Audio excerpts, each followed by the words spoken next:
жишмалың талықпас эмгектен талага шаң төккөн бүжүрмөн эли бар менин Кыргызстаным.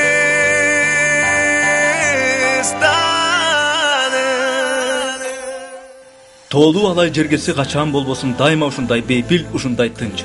Эли күжүрмөн, негизи бу жердеги тирликтин өзөгү мал чарбачылык. Жайдын алгачкы айларында алайлыктардын көбү жайлоого чыгышат. Тоодо жашаган тоо менен эл оштогу чатактардан кабар болгону менен анчалык кан төгүү, жырткычтык болоору түк оюна келген эмес.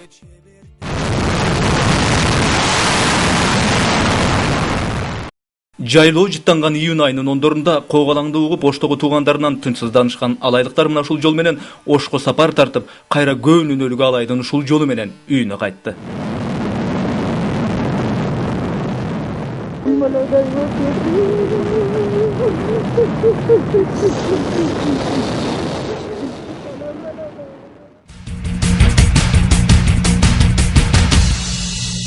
Саламатсыздарбы, урматтуу телекөрүүчүлөр, эфирде Багыт автордук программасы, анын алып баруучусу мен Эрнис Кыязов. Мен азыр ушул мүнөттө Алай жергесинде, Алай районунун мына кире жеринде турам. Мен артында ак карлуу тоолор, Алайдын тоолору көрүнүп турат. Бул жерге келгендеги негизги максат Оштогу окуяда, Оштогу Коголаңда ушул Алай жергесинин, Алай элинин да кырчындай азаматтары бейгүнөө каза болуп кетти. Мына ошолордун үй бүлөлөрүнө жолугуп, алардын ал акыбалдары менен таанышып, ушул багытта материал жасайлы деп ушул жерге келдик. Анда ошол биздин материалга күбө болосуздар. Дагы бир жолу ассаламу алейкум.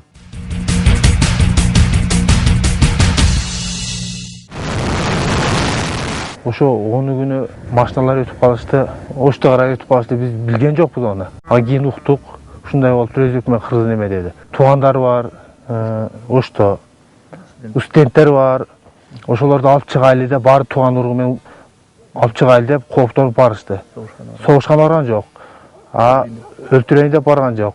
Назарбек жайлоодо жүргөн менен кезиктеги маалыматтардан кабары бар. Ош Коголаңында туугандарына тынчсызданып жүрүшкө чыккан алайлыктарды жапайы көргөлүп жаткан тараптарга өтө нааразы.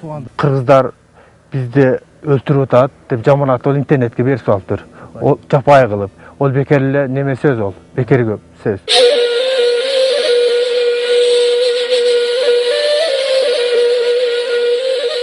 Алайдын айрым бир мүрдөлөрүнө ушинтип кийинки кезде киши көп каттачу болду. Ош Коголаңында каза болгон күлгүндөй алайлык жигиттердин арасында Ильяс Адишев да бар. Боз топурак астында жаткан Ильястын жубайы 5 баласы менен жесир калды.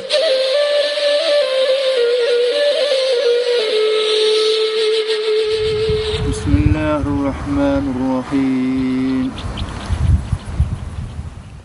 Каны кызуу жаштар түгүл, айылдын карыялары дагы Ильястын бейкүнөө өлтүрүлүшүнө каны кайнап турган чагы. Жашоодо ачуу татууну көргөн карылар ачуусун ичине катып сабыр кылышат. Бирок алар да күй түтүтөп, Ош Коголаңдын уюштуруучулары жазаланышы керектигин талап кылышат. Жайлары жаннаттан болсун, ахирет абад болсун, калган бала чака тууган уруктар аман болсун, рахметиге рахмат. Ушул өлдү деп келгенде, эми адам чыдайт экен, жер катуулугунан көтөрөт экен. Өтө оор акыбалда болдук, тууган уруктары баардыгыбыз. Ушуну уюштургандарды бир ушул элдин алдына алып келип, уну жазаласа биз көзүбүз менен көрсөк кыйла көпшүнүбүз сууп калар беле деген оюнум. Бу бала жакшы бала эле. Элге күйүмдүү, акылы бар жокко жетимдүү. Ушундай жакшы балдар ушу биздин мына бу Ошто ушундай болуптур деп ынтылып ошо барып ушундай немеге жолугуп калыптыр. Бул мусулманчылыкта башка жөрөлгө болбосо дагы ушунун туасына жаап коелу деп ниет кылдык аксакалдар. Патриот жигиттерден болуп жүрдүң алдыда эч ким эч нерсе утпай, ушу топурагың корко, жайың жаннаттан бейиштен болсун биз жалпы тилек болсун. Кош бол.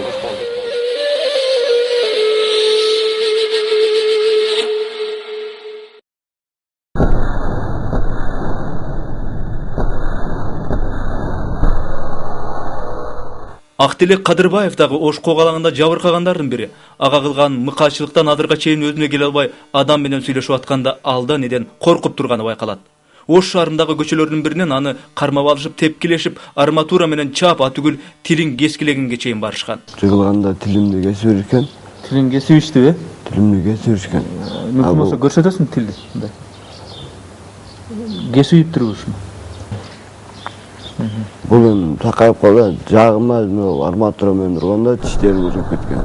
Bul jaktan 8 sim biraz düşüp kalgan. Өзүң эле бар белең, башка балдар да Yok, барбы?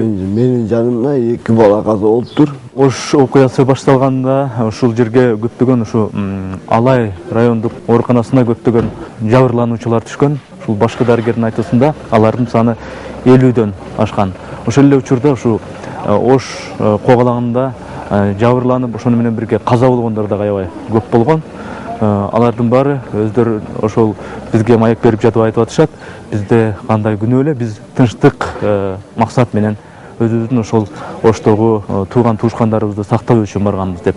Биздин эми ооруканага 53 оору жаракат алып кайрылды. 53 кайрылып, алардын 20-сын жаткырып, 33-ünü амбулатордук жардам көрсөттүк.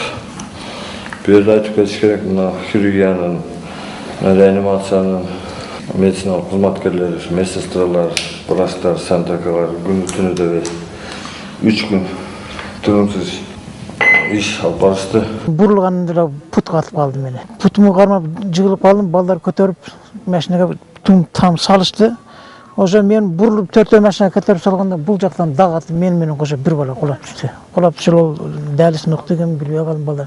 Ошо жерде жыгылып канагып кетти, мени балдар алып качты. Мына жактан кирген, мына жакка жок, кадалып калган ок. Мына жактан кирип, бу жактан чыгып. Чыккан эмес, кадалып операция кылып алышты. Колума чаба беришти.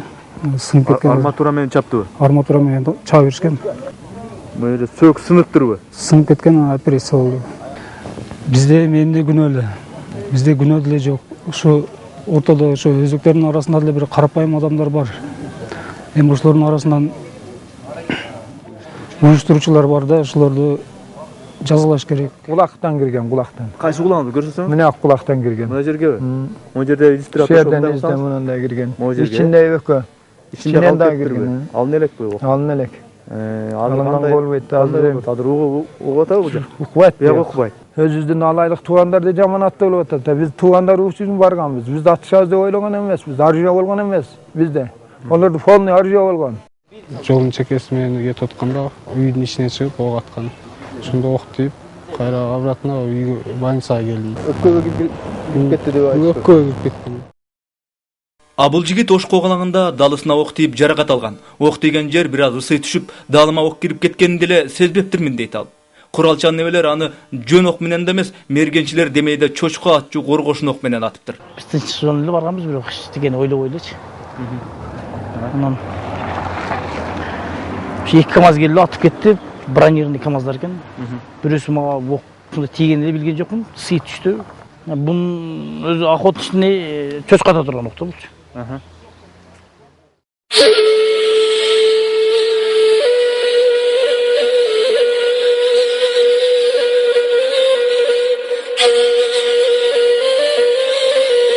Бұл мұқачылықта, мұқачылық айланайын. Анан эми мен айтарым эми, şu Kırgız elinde bir tınçlık bolsa. Mınal çındıkka жетмесе, мына Алай элич. Ачыгын айтайын, мынал жүрөктө бизде ушундай так калатырым болду. Ошо кек. Эми мына ушуларды ушу чындыктын аягына чыгып, элдин астына ошо жооп татылса, ошо кылган адамдар. Өзбек болобу, кыргыз болобу, негизи ушуну жасаган адамдарчы. Биринчи ошо көрсөткөн нерселер эки тарапты тең көрсөтүш керек эле. Биздин Алай эмне үчүн барган? Ошол жердеги бала чака, кыз кыркын, тууган уругун ошолорду аман сактап калышка. Кино менен өлтүрүп, балдарыбыз мына ушул күнгө чейин тынбай атат. Кече бир балабыз өлүп келди Корулдан. Балталап, тешелеп, башын жарып, тажыясы болду. Onu gördük, ушундай кылыш керек эмес.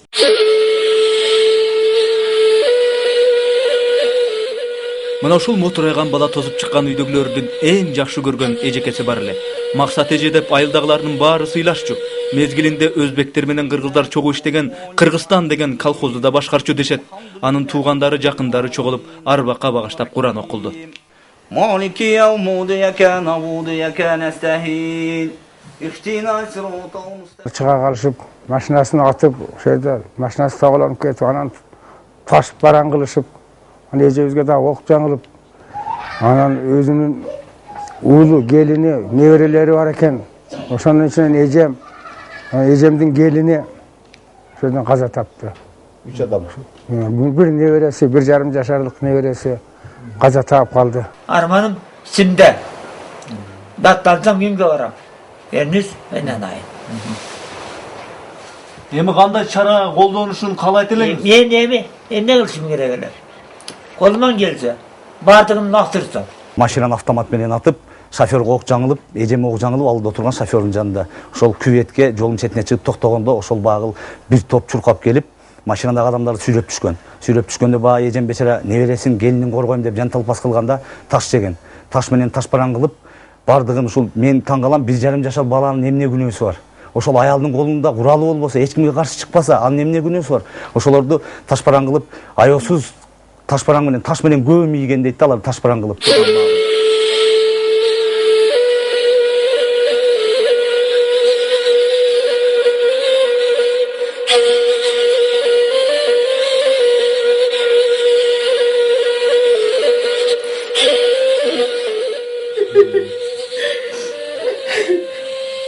Hükümet için ömrün verdin uşun. Kança eldi başkargan.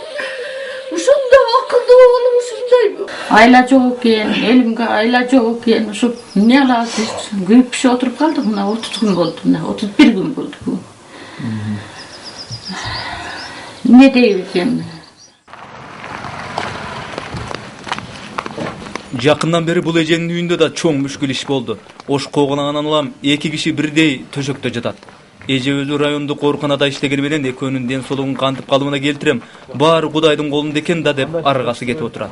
Ошто тиришимдик окуяларды көргөнбү, эмне болду деп сурашса, колу менен жаңсап эле ардемелерди булдурактап көрсөтүп тилден да калыптыр.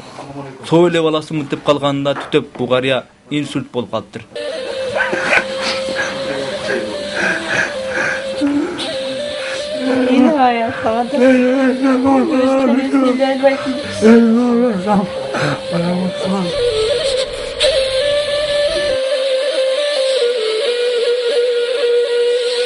Kişine bir narsa aytalasız mı?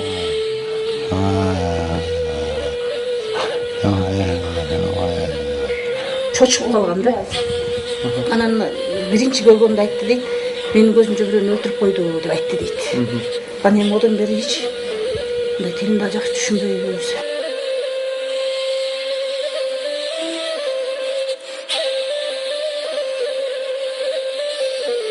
Мына тетик жерде боз үй тигилип турат. Мына ушул үйдүн дагы бир уулу ош окуясында каза болгон экен. Ошого азыр Куран окутуу үчүн баратабыз.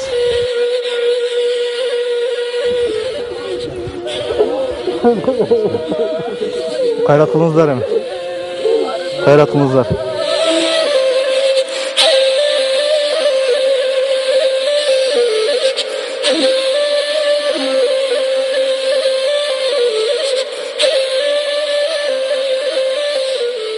Качан үйлөндү аттыңызбы? Ошол быйыл кура калсам күз келип калса ошо жакында калды, мына 2 айдан кийин. Жыйынтерим бүтөндөн кийин өз дагы чоң акасын үйлөп, эми сага чыгып келдим, сен үйлөндү. Сабыр кылыңыз эми. Ne деген тилектер бар эле. Ne деген максаттар. Шайыр жибериле, күлдүрүп жүрүлө бизди. Шум менен да күлкүлдүрүп тамаша көйгөй болот экен, өтө жакшы болот. Досторунун алдында постоянно жакшы жүрсө эле, ошо баштабында. Не болсо жанар ошо жанарга келишет эле. Постоянно уюштурман жанар эле. Ошентип жүрүшөт эле. Экөөбүз постоянно эгиз көздөй болуп эле, мына ээрчип жүрчү элек деп. Акам негизи бул үйдөн өтө шайыр. Жана бизге күйүмдүү болчу эле. Акам жакшы болуп жатты.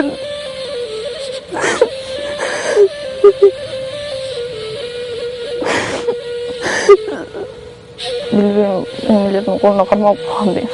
Ertesi tapmadık, maşinasını zapatını örtüştürüp, onu korganda ben meni başkaça olup kettim. Akam ben uşanda ayrılganday bolup sezip kettim mesela. Bирок күтүп атканыбыз келип калса керек деп. Келген жок. Бардык адамга ушундай жароо берүүнү өзү аябай боор экен.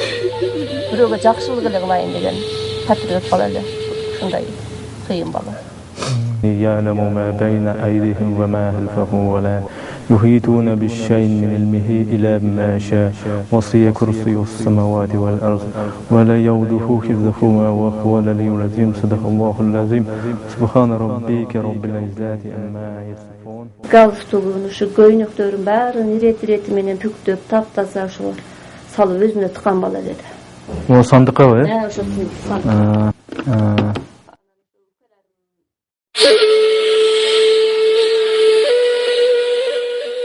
Oş kovalanında kaza bolgan bala kiçinesinden uşul kempirдин kolunda çoňoýup tarbiýalangan eken. Mürdesine barıp Kur'an okup geleli degen dugup koşa yerçip aldı. Kırçınday neberemdi algandan göre Kuday karıgan meni alsa bolmok dep zar kakşap baratty. Sabır kılыңыз. Sabır kılыңыз.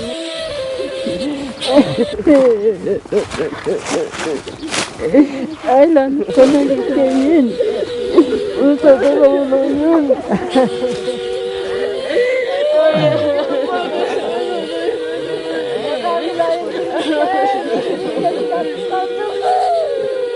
Sabır kılыңыздар hem Kur'an okuyalım. Bismillahirrahmanirrahim. Kul huvallahu ahad. Allahus samad. Lem yelid ve lem yulad ve lem yekun lahu kufuven ahad. Subhan rabbike rabbil izzati amma yasifun ve selamun alel murselin velhamdülillahi rabbil alamin. Amin. Allahu ekber. Kiçinesinden siz baktınız bile. Ova. Sabır kılыңыз. Öyle ne? Жақшы бал эле, акылды бести бал эле. Кудай алып кетти, жакшылыгынан алып кетти.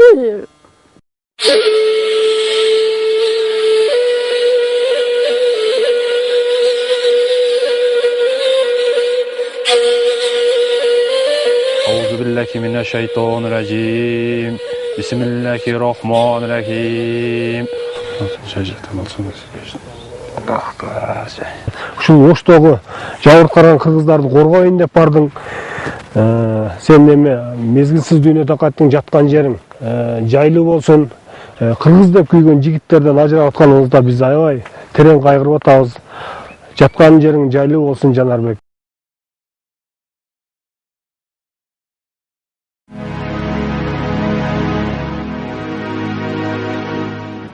Ак мөңгүлүү аска зоолуу талаалар элибиздин жаны менен барабар. Сансыз кылым алатоосун мекендеп сактап келди биздин ата-бабалар деген сөздөр Кыргыз Республикасынын гимнинде бар. Алатоону сактап келген ата-бабаларыбыздын жерин көздүн карагындей сактоо, аны коргоо ар бир кыргызмын деген адамдын милдети, вазипасы болуш керек. Мына Оштогу Жалал Абадтагы кайгылуу окуяларда каза болуп кеткен кырчындай атуулдарыбыздын вазипасы дагы ошондой болду деген ойду айтып коюу эп болуп турат. Алар ошол түштүктөгү окуяларга кимдир бирөөнү өлтүрөйүн деп, кимдир бирөөнү атайын деп эмес, ошол ата-бабалар сактап келген Алатой үчүн, эли жер үчүн барды десек туура болор. Алардын баарынын жаткан жери жайлуу, топурагы торку болсун.